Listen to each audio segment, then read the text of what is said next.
The message was weak. It traveled through deep space, crossing broken stars, cold dust clouds, and forgotten satellites. Most ships ignored it. It was filled with static, noise, and old frequencies. But one word repeated again and again: help. Number 1 cared. Not the Zenari Confederation, who thought the planet was already lost. Not the Van Dominion, who considered it a waste of resources. Not the Galactic Council, who had voted to observe from a distance, but someone heard it. Far beyond, the quiet moons, in a small dark system labeled human space, the signal reached Earth. A planet most aliens feared. A world with storms strong enough to rip trees from the ground. With oceans that swallowed entire cities. With animals that killed for fun. And with humans beings who smiled while bleeding. The signal was received by a listening post on Earth's lunar base. At first it was dismissed as background noise, but when the signal was cleaned and decoded, something became clear. It wasn't just a cry for help, it was a plea for survival. The message came from the planet Velari Prime, home of the Velari people. Once a peaceful and wise species, they had fallen into civil war. A new faction, the Karniks, had taken control of many cities and began burning the rest. The Velari government was falling, their children were starving, their cities were crumbling, their enemies were marching. And no one came to help, except Earth. The Earth Council sat in silence after watching the decoded video. A Velari leader, shaking and covered in ash, begged for aid with tearful eyes. We have no armies, we have no hope. If anyone hears this, please, help us. The room was still. Some humans felt pity, others felt anger. But one woman stood up and said only one thing: prepare the ships. Within 48 hours, 3 human ships left Earth orbit. One was a diplomatic vessel named Silverwind, painted white and gold, carrying doctors, engineers, and diplomats. The second was a cargo ship called Grave Runner, filled with food, water, medicine, and machines. The third was not listed in any records. It was painted black. Its name was not spoken. Velari Prime was dying. The sky was full of smoke. Rivers were poisoned. Forests were ash. The Velari people hid underground, praying someone would answer. Then one day, the sky tore open. 3 ships entered the atmosphere, quiet and smooth. The people looked up, confused. They had seen warships before. These were not warships. The first ship landed near the capital ruins. Humans walked out, slowly, wearing clean suits and carrying no weapons. The Velari guards raised their rifles, unsure if this was another trick, but the human leader, a woman with short gray hair and calm eyes, simply bowed. I am Ambassador Reyna of Earth. We received your message. We're here to help. The guards looked at each other, unsure what to say. Their commander, a tall male with burnt skin and one arm, stepped forward. No one else answered. He said quietly, "We thought we were alone." "Not anymore," Reyna replied. Within hours, human machines began to move. Food was given to the hungry. Water systems were repaired. Human doctors, speaking with soft voices, treated wounds and disease. Earth's engineers rebuilt broken power lines using advanced tools that looked like magic. The Velari people were confused. Humans were kind, not what they had been told in old stories. Not monsters. Children followed human workers around, offering small flowers and curious questions. One child asked a human nurse, "Are you really from the Deathworld?" The nurse smiled. "Yes, little one. But we don't bring death. Not unless we have to." But not everyone trusted them. General Tren, the Velari military leader, watched the humans closely. He respected their skills but felt uneasy. How did they get here so fast? He asked his advisors. How did they cross enemy space without being seen? No one had answers, and no one had seen the third ship land. That it had landed far from the city, deep in the forest, where no Velari dared go anymore. Its engines left no heat, its landing made no sound, and its doors opened to release something not human but not fully machine. 3 days later, the enemy struck. Karnik's forces attacked a refugee convoy headed for the human aid camp. Explosions lit the sky. Panic spread through the city. Velari soldiers rushed out, but they were too far. The camp was unguarded, but before the enemy reached the camp, they vanished. Every Karnik soldier disappeared. No sounds, no screams, no damage, just silence. When Velari scouts arrived, they found only black ash, burned into the ground in perfect shapes like wings. No one spoke of it. No one understood it, but the humans didn't seem surprised. That night, General Tren met with Ambassador Reyna. "What happened to the Karniks?" he asked. She looked at him calmly. "They won't hurt anyone again." Tren narrowed his eyes. "Did you kill them?" Rayner did not answer. Tren leaned closer. We asked for help, not destruction. Rayner's voice became colder. Sometimes help looks like destruction. It depends who you are. Tren felt a chill in his bones. Meanwhile, in a hidden bunker, a Valari scientist named Dren had become curious. He had seen strange energy readings in the forest. Readings that didn't match human tech. He followed the signals, deep into the jungle alone. What he found made his legs shake. A black ship, half buried in the earth, and around it, strange figures, humans, but not alive. Their eyes glowed red. They moved without speaking, without emotion. Dren ran. He didn't look back. He returned to the capital to warn the council, but he never arrived. The next morning, humans announced a new safety zone. Large parts of the city would now be protected by automated systems. No one argued, no one asked how, but people began to whisper. Some Valari said the humans were saviors. Others said they were invaders. In disguise, General Tren stared at the stars that night and whispered to himself, "What have we called upon?" Back on Earth, in a secret war room deep beneath the surface, an old man looked at the screen showing Valari Prime. He was the supreme commander of Earth's Shadow Defense Corps. A soldier walked in. "Sir, the Death Protocol unit has been deployed. Unseen, unheard, clean." The old man nodded slowly. "Good, help them. But make sure the galaxy understands one thing." "What's that, sir?" He smiled sadly. "Never beg Deathworlders for help, unless you are ready for what comes after." The wind on Valari Prime was dry and hot. Ash still floated in the air like soft gray snow. Trees were broken, homes were silent, but for the first time in months, something strange appeared in the city, a sound of laughter. A child was laughing. He sat on the shoulders of a human soldier, clapping his hands. The soldier, big and quiet, walked slowly through the street. He had no helmet on, just kind eyes and a soft smile. His name was Private Mason, and he had once survived the burning deserts of Earth's Sahara. Now he was helping to clean Valari streets. The people watched carefully. The humans were strange. Strong, yes, but polite. Always working. Always calm. They didn't ask for food or rest. They didn't complain. They worked like machines, but looked like friends still. Something didn't feel right. Ambassador Rayner stood in the city center with General Tren. Human engineers were fixing power lines using floating drones and quiet metal spiders. Children played nearby with small gift balls that bounced on their own. Tiny lights that changed shape. Small toys made of soft plastic. "This is the first time our children have smiled in weeks," Tren said softly. Rayner nodded. "We're glad." But, Tren continued, "Your machines are different. Too advanced. These drones are better than what the council uses. Even better than the old Van Tech." Rayner only smiled. "We brought what was needed." Tren narrowed his eyes. "You brought more than that." Rayner didn't deny it, but far from the capital, in the ruined city of Merisfor, a human recovery team arrived. A place was quiet. No enemies, no civilians, only dust and broken stone. The team split into groups. One group searched for survivors, another scanned for radiation, but a third team, dressed in dark armor and helmets with red lenses, walked into the ruins without speaking. They didn't scan, they didn't search. They simply stood in a circle and activated something. The ground began to hum. A strange pulse spread through the city. 10 minutes later, every Karnix bunker within 12 kilometers went dark. No shots, no bombs, no alarms. Just silence. Back in the capital, a young Valari girl named Tella wandered into the human aid camp. Her mother had been sick, and now she was alone. She walked past guards and soldiers. No one stopped her. She followed the sound of music, soft earth music, played by an old human sitting on a bench, using a wooden instrument called a violin. Tella sat down. The music made her forget the war, forget the pain. The old man looked at her and smiled. "You know, we once played this song during a rainstorm. It made the sky cry with us." Tella tilted her head. "You're not scary." The old man chuckled. "That's because I'm not angry.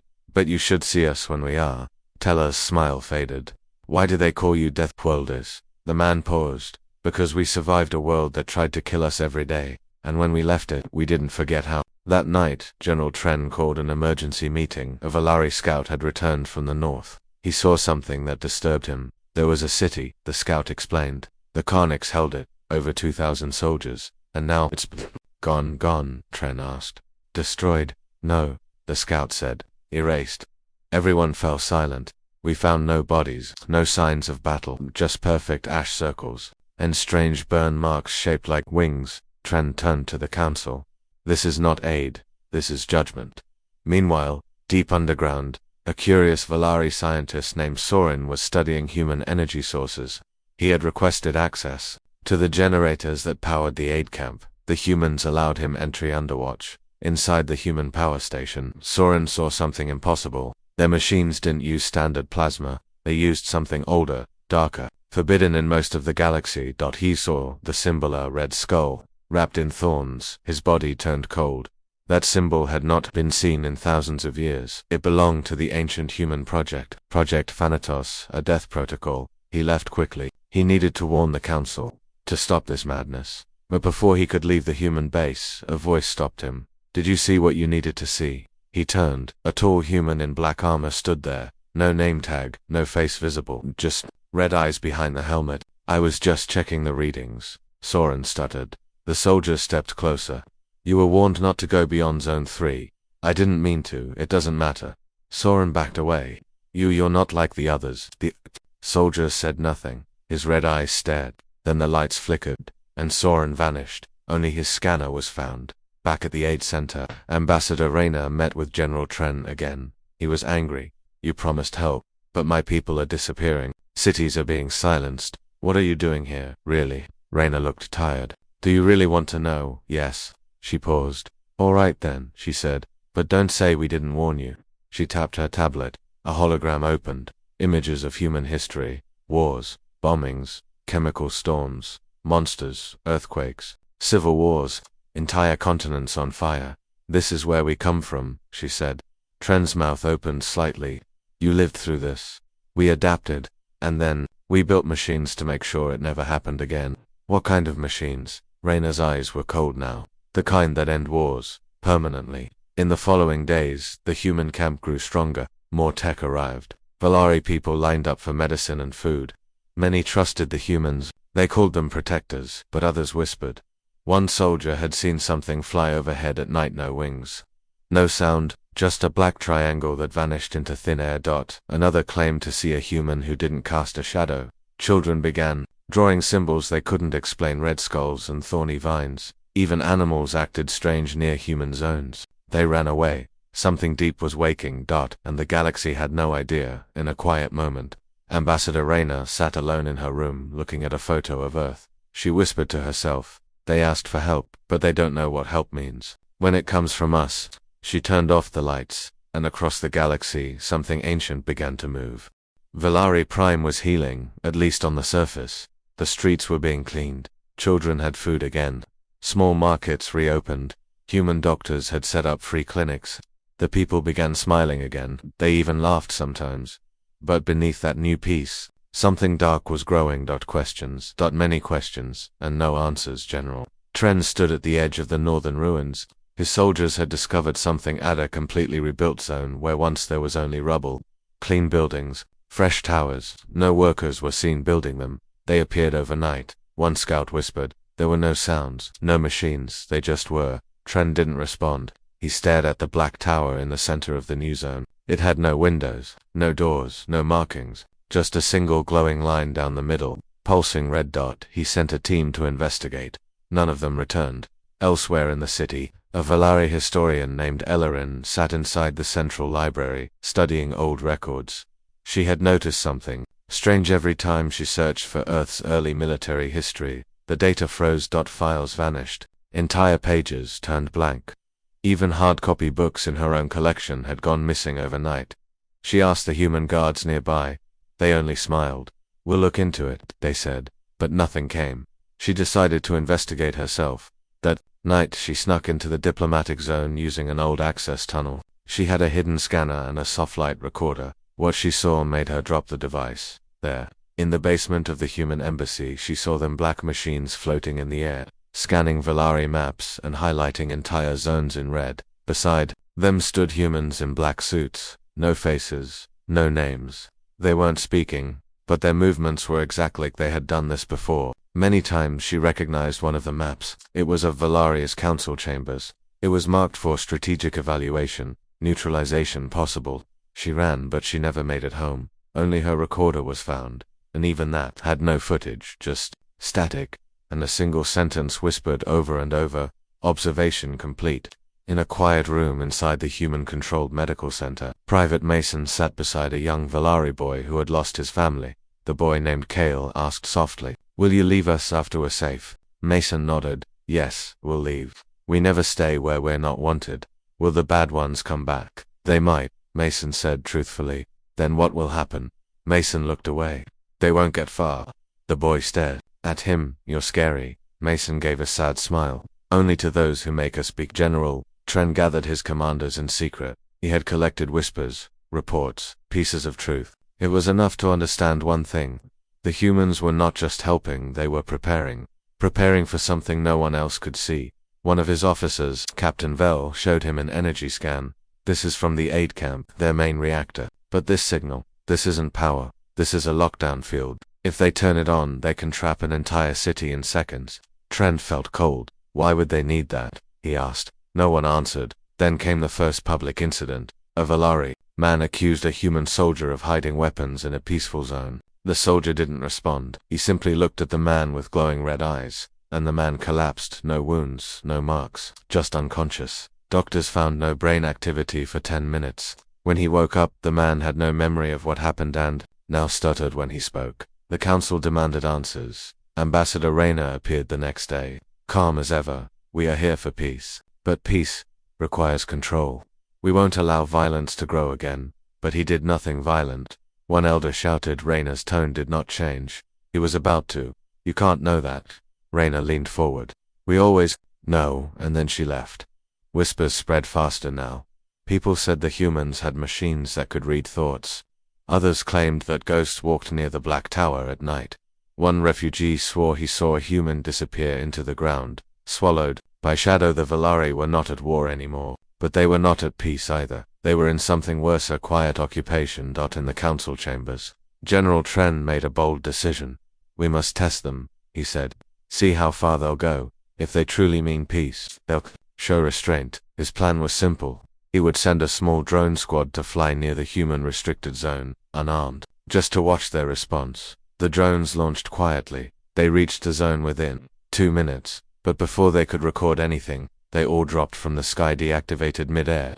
Like gravity had changed. Every drone had melted internal circuits. Every backup copy of the footage was wiped.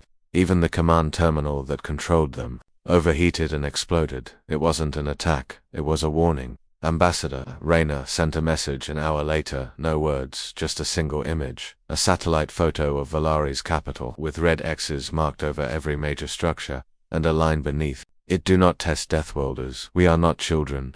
Across the stars, rumors reached other planets that humans had become something more.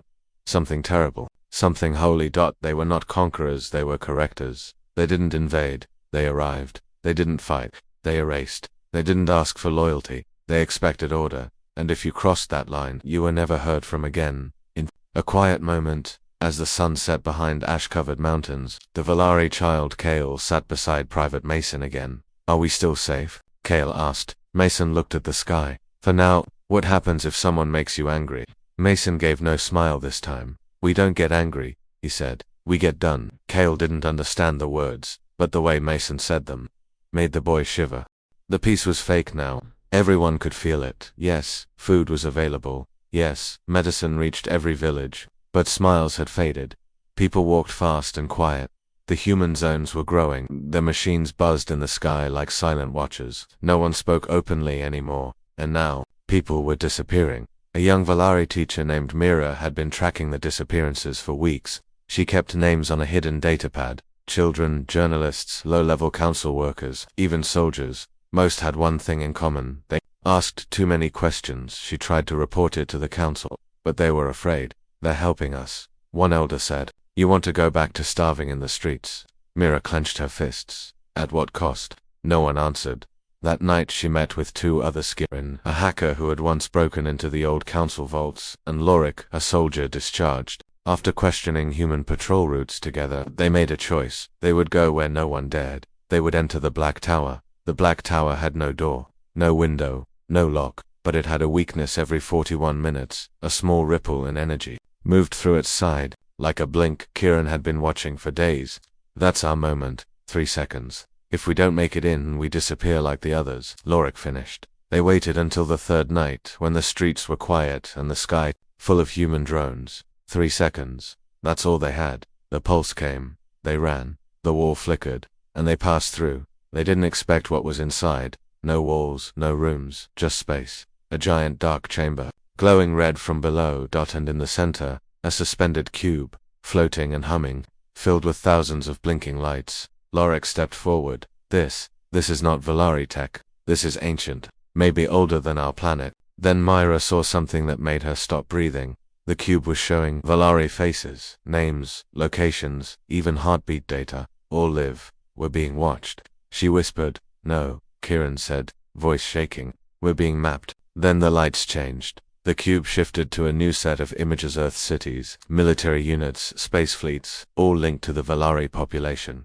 Each person had a symbol next to their name. Some symbols were green, others yellow, a few were marked red dot, and all red-marked people were already missing. Mira backed away. This isn't aid, this is control. They're picking who lives. Suddenly, a deep voice echoed through the chamber. You should not be here. They turned. A figure in full black armor stood behind them. His voice was calm. No anger, just truth. You are not enemies, he said, but you are about to become problems. Lorik raised his weapon. Don't, the figure said. You won't get a second shot, Kieran whispered. We have to warn everyone. Mira nodded slowly. Then run. She hit a switch on her datapad, triggering an emergency data burst. Then, she screamed, go. Lorik and Kieran ran back to the wall, timing the next pulse. They escaped. Myra didn't. The last thing she saw was the figure raising a hand. And then, nothing. Just dark. The message spread fast. The data burst. Myra had sent before she was caught. It showed images from inside the Black Tower. People saw the tracking system, the symbols, the cube, and they saw her last words. We are not being saved, we are being sorted. The streets exploded with whispers, then with fear, then with fire. That evening, a crowd surrounded the human Zone 3 outpost. They chanted, demanded answers. A single human walked out to face them, unarmed. He looked tired. His armor was dusty. His voice was low. I understand your fear, he said, but you don't understand what we are doing. A rock hit his shoulder. Explain it. Someone shouted. Why are you tracking us? Why are people disappearing? The human stood still. He waited. Then he said, because we've seen what happens when we don't. What does that mean? A woman cried. The human raised his hand. A screen behind him lit up, showing Earth cities destroyed by chaos. Alien planets lost to their own people. Civil wars. Genocides. Madness. We only come to places where the fire is already burning, he said. We don't start it. We control it. You're controlling us. Someone shouted. Yes, he replied. Because we already know where this leads. Another voice screamed. Mira is dead because of you. The human's eyes flashed red. She is not dead, he said, and then, to everyone's shock, Mira stepped out from behind him, alive but different. Her eyes glowed faint blue. Her movements were slow, perfect, calm, not a scratch on her. Myra, Lorik whispered. She looked at him. I saw the truth. Now I understand. You will too. People gasped. This was no rescue.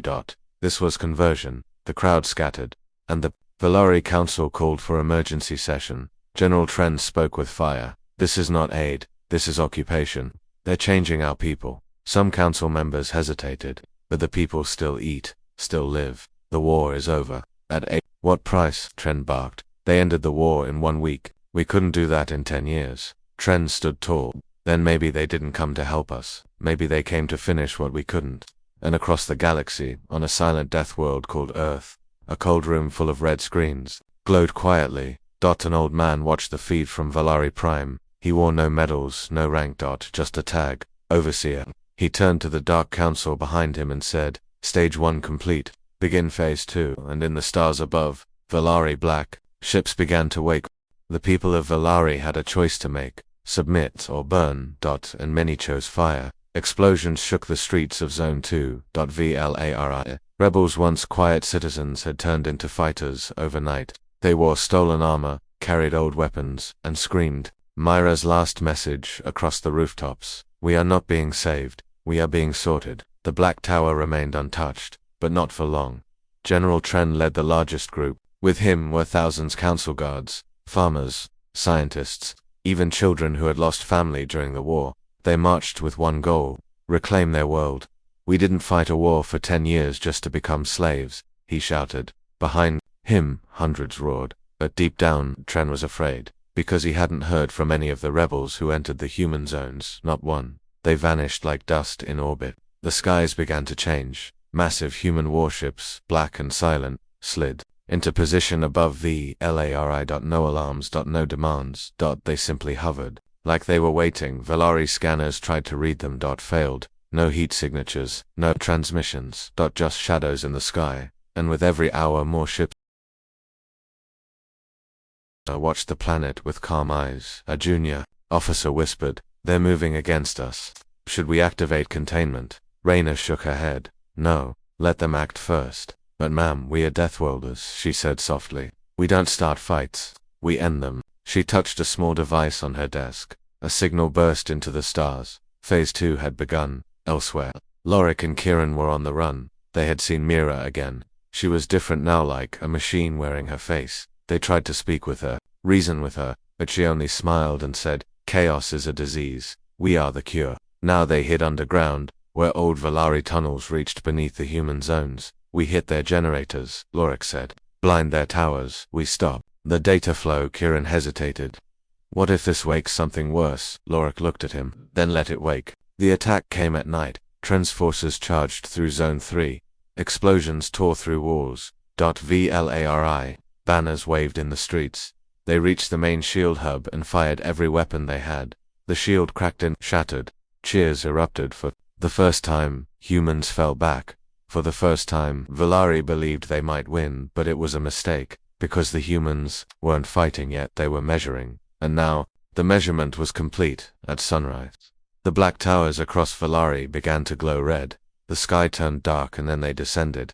Not ships, not bombs, not weapons, black drones. Thousands of them rained from the sky. They didn't kill, they didn't shout. They simply floated, then emitted a pulse. Valari soldiers collapsed where they stood. Their weapons melted, their minds froze. Only a few managed to escape into the tunnels. The rest, gone, not dead, just removed.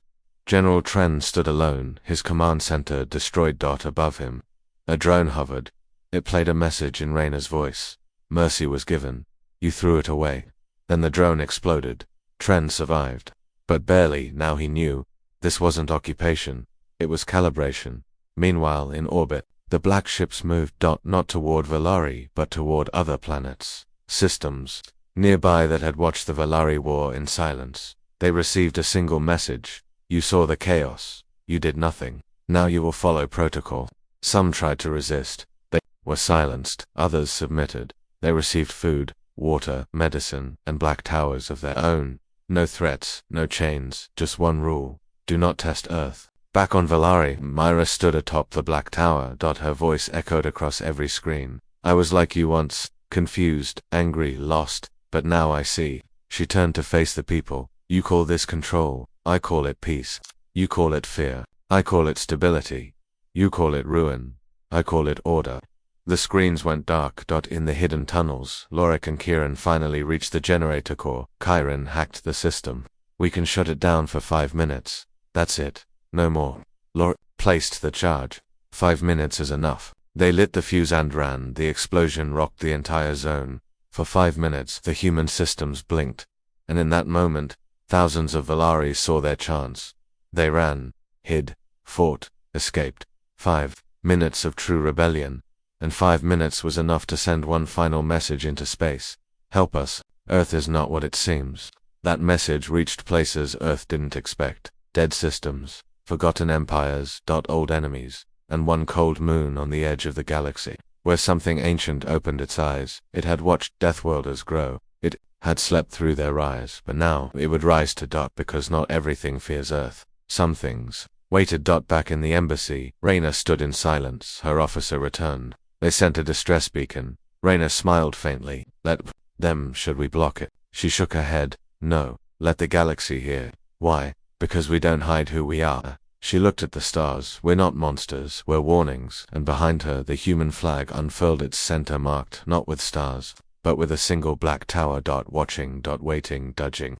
Far beyond Valari, past silent systems and dead suns, a cold moon woke up. It had no name in human language, but long ago, before Earth even had fire, it was known as Vihanda, Eye of Return. Now, It opened. Inside Vihan, machines moved after thousands of years. Dark metal groaned, ancient minds flickered back to life. A signal had reached them, a message full of fear, rebellion, and silence. The words didn't matter. The signal came from Earth's reach, and that was enough. They began the awakening protocol back on Valari. Peace had returned, but it was not real peace. It was silence with chains. Drones hovered over cities, black. Towers pulsed calmly. People smiled, but only with their mouths. In the shadows, resistance was still alive. Lorik and Kieran had gone deeper underground. Every day, they sent encrypted messages to hidden corners of the stars, praying someone would listen. They didn't know that someone had at Earth's high command, deep beneath. A mountain overseer Dallin received the alert. An unknown signal, non-human, ancient. And it came with a warning code Earth hadn't seen in 900 years. V-class entity detected. Dallin's face turned pale. He ordered all Black Fleet units to high alert. Admiral Kess came to him. Do you want to deploy the Obsidian Protocol? Dallin hesitated. We may not survive it, he said. Do we have a choice? Kess asked. No, Dallin said quietly, because they're not just coming, they're remembering. On Valari, strange things began to happen. Black towers started glitching. Drones froze in midair. People who had been converted like Mira began to act strangely. They stared into the sky for hours. Some whispered strange words no one understood. Then, Myra disappeared, vanished without a trace. The humans searched every block, every tunnel. Nothing. Anything. Then a message appeared on every human screen.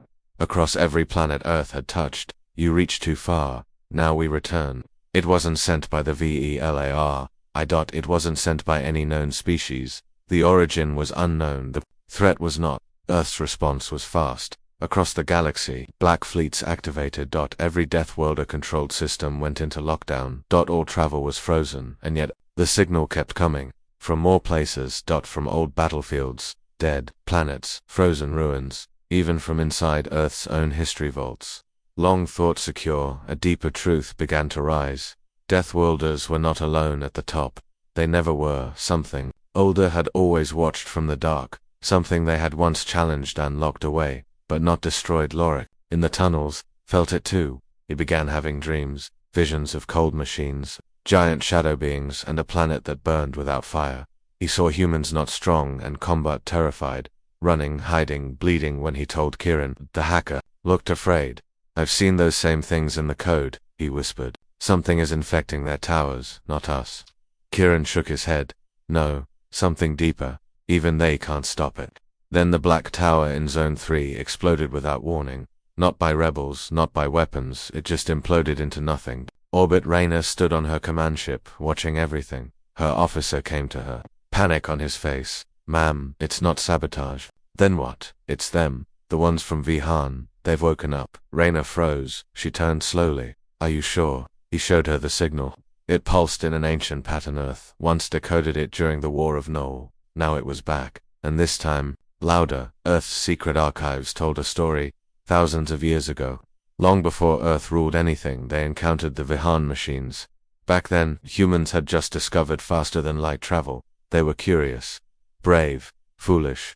They tried to control the machines. They failed. Millions died. Whole planets were erased. So Earth did the only thing it could. They sealed the Vihan in a silent part of the galaxy, blocked by dark matter traps and black hole mines. And then they erased all records of the event, except one, a final note, carved into steel. If they ever wake, do not fight, run. But Earth could not run now. They were too big, too proud, too involved. Too late. And Valari would be the first to suffer in the sky. A new ship appeared. It wasn't human. It wasn't human. It wasn't VLAR. It wasn't alive. A black ring, floating silently, slowly turning. It gave off no heat, no signal, just presence. Then the stars around it bent and cracked. And every human tower across Valari shut down. Permanently. Drones fell. Weapons melted. The people screamed not in fear but in confusion. They were free, but from what? Raina ordered her ship to fire on the ring. Nothing happened. Not even a scratch. Then the ring spoke. Not in language. In thought. Every human in the system dropped to their knees, holding their heads, screaming. Raina collapsed. Blood ran from her ears. But the Valari stood untouched. The message was clear. You are not the chosen. You are the noise. And just like that, the Deathworlders were no longer in control. Lorik looked up at the ring. He didn't feel fear. Felt hope. They came for us, he whispered. Kiren stood beside him. Not for us, he said. They came to stop them. The war had not begun, but the balance had shifted, and for the first time, Earth wasn't the end of the threat. Something older had returned, and it had just begun to clean the stars. It started with silence. Then came the scream. Above Valari, the black ring pulsed once. In that moment, Earth's entire command system collapsed. Ships drifted, weapons went dark, officers screamed in pain, blood running from their eyes and ears, and on the planet's surface, every black tower cracked open like an egg. Inside was nothing, no machines, no core, just darkness. Reyna stood up slowly, her nose bleeding. What was that? Her officer couldn't speak. His eyes were white, his mind broken. Reyna looked at the screen. The black ring now had company. 9 more had arrived, each one larger, each one alive. They did not move like ships, they moved like predators, and Earth's forces, frozen, powerless, afraid. On Valari, people ran through the streets. They didn't know whether to celebrate or hide. The towers that had ruled them were gone, the drones were dead, but in the sky something worse had appeared. Lorik and Kiren watched from a hill. Is this what you wanted? Kiren asked. No, Lorik said. I wanted freedom. This isn't freedom, Kiren whispered. This is a purge. The Vihan machines began their work. They did not speak. They did not warn. They judged. Anything with human code arrest. Anything built by Earth-melted. Anything marked by Deathfolder, tech-cleansed. Whole cities vanished in moments. The ground became smooth glass. Orbiting satellites turned to dust. And all across the stars, black fleets tried to fight back. None returned. Earth's High Command Overseer Dallin stared at the data. Every front was failing. We're losing systems by the hour. Admiral Kess said nothing. She just looked at the map of spreading darkness. We can't win this, Dallin whispered. We're Deathworlders, Kess replied. He looked at her, and they are something older. Then the last warning beacon from Valari went dark, but Earth had one card left. A project hidden even from their own people. A weapon not of war but of extinction. Project Nexus, a mind not human, not machine, but something in between. From captured alien tech, locked in the core of Saul's third moon. It had never been used until now. Reyna, still aboard her damaged cruiser near Valari, received the override command. Nexus had been activated. She stared in disbelief. They're going to use it. Here her ship's AI confirmed. Valari has been marked. Phase I strike in T-minus 15 minutes. Cancel it, she screamed. There are civilians. Valari is not the enemy. No cancel code accepted. And just like that, her ship became a weapon. Lorik and Kiren saw the sky turn red. A warning line appeared across the horizon. Then a voice was called robotic final. This system has been compromised. Purge initiated by Soul Directive Nexus. The people screamed. Children cried. And from orbit, Earth's own ship turned on the world. Missiles charged. Cores glowed. And the Vihan, they did not react. They waited. But before the weapons fired, something new happened. The black rings stopped moving. Then all 10 aligned into a perfect circle. And in their center, a rift opened. Not a wormhole, not a portal, a hole in reality. From inside, a figure emerged. It was not metal, it was not flesh, it was not flesh, it was both and neither. Saul, with eyes that held galaxies. Its voice was not sound, it was truth. You failed your own code, now be judged. And it raised a hand. Reyna's ship shattered into dust. No explosion, just silence. Then every other Earth warship above Valari blinked out of existence. On the ground, people fell to their knees, not out of fear, out of something deeper, a sense that something impossible had entered their world. Even Lorik, who had fought so long, whispered, "We're not in control anymore." And Kiren nodded, "We never were." The Vihan being looked down at Velari. Ben up at the stars. N for the first time. It spoke clearly. You burned the stars. We returned to reset the light, and with that, it vanished. Back on Earth. Alarms blared. The Vihan were coming, not just to Velari. To Earth itself. Every system along the spiral arm showed movement. Every warning beacon failed. And deep in Earth's command vault, Nexus began to glitch. It whispered in human tongue, "They are rewriting reality," and then it shut down forever in Valari's ruins. Reyna opened her eyes. She had somehow survived. Her body was broken, but her mind burned with one truth. Earth had gone too far, and now, the price had come. Above, in the stars, a new fleet gathered. Not Earth, not Vihan, but something else, something watching both, because not all species feared Earth. And not all hated the Vihan. Some had waited for this war. Some had planned it. And now the third side entered the game. The final part of the galaxy's story was about to begin, and this time humanity would not be the writers. It began in silence, and it would end in silence. But not before the stars burned. One last time, the VR machines moved across the galaxy. Not like a fleet, but like a disease spreading across time. Earth fell silent. One by one, their colonies blinked out, their fleets vanished. Their warships went cold. Nexus no longer spoke, and the one's mighty Deathworld. They waited for an end they never imagined. But something else had entered the war. Something older than even the VHR. In the ruins of Valari, Lorik watched the skies. He saw the VR machines freeze in place. Above them hovered something else. Ships, not shaped like anything he'd ever seen. They glowed not with light, but with memory. Time itself seemed to bend around them. Then one of them descended. A voice filled every mind on velari.com. Slow. You broke the balance. Now it must be written. On Earth, in the deepest chamber beneath the Arctic, an old man sat up. He had been asleep for 200 years, but he was not dead. He was the last of the writers. Humans once believed in war through strength, but before that, there had been others, people who shaped events with words, with design, with code that wrote not just software but destiny.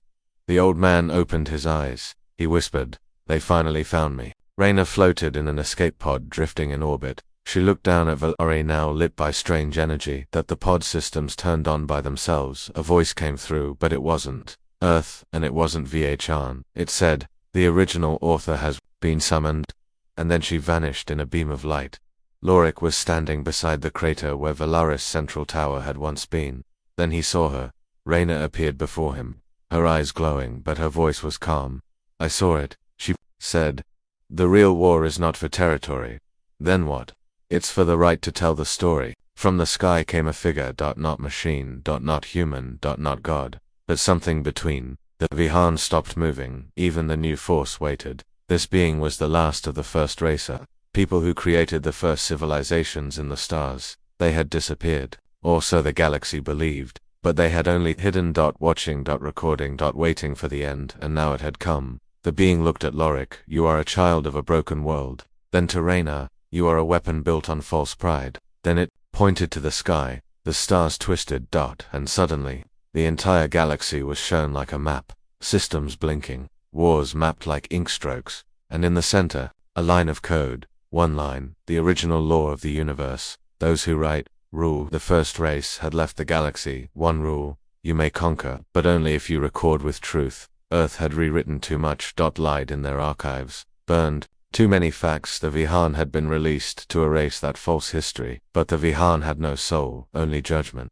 Now, the galaxy needed a new writer, a neutral hand, someone who had seen all sides. And the being turned to Lorik. "You must choose," it said. "Let history end or begin again." Lorik felt the pressure of stars in his head. Memories not his. Wars. He hadn't fought. Losses he'd never known. But then he remembered his people. His world, his dreams. And he stepped forward. "I choose to write it all, truthfully. Not for power, but for peace." The being smiled, and handed him a pen made of light. One that could shape not just memory but reality. The Vihan collapsed, not destroyed, but quiet. Waiting. The Deathworlder machines shut down. The third force bowed and returned to the stars. Balance had been restored, because the story had found a true writer on Earth. Silence ruled, but something strange happened. The people forgot. The towers disappeared. The weapons dissolved. Children played in green fields again, and no one remembered why they ever went to war, except one man, the last overseer. He stared into space and whispered, "We were gods once." And a small voice replied, "No, just players in someone else's book." Far away, on Valari, Lorik sat under a starry sky. He opened a blank book, and he began to write, not of vengeance, not of power, but of what it meant to survive, to hope, to be more than a soldier, to be a story. And somewhere in the stars, the first race listened, and smiled.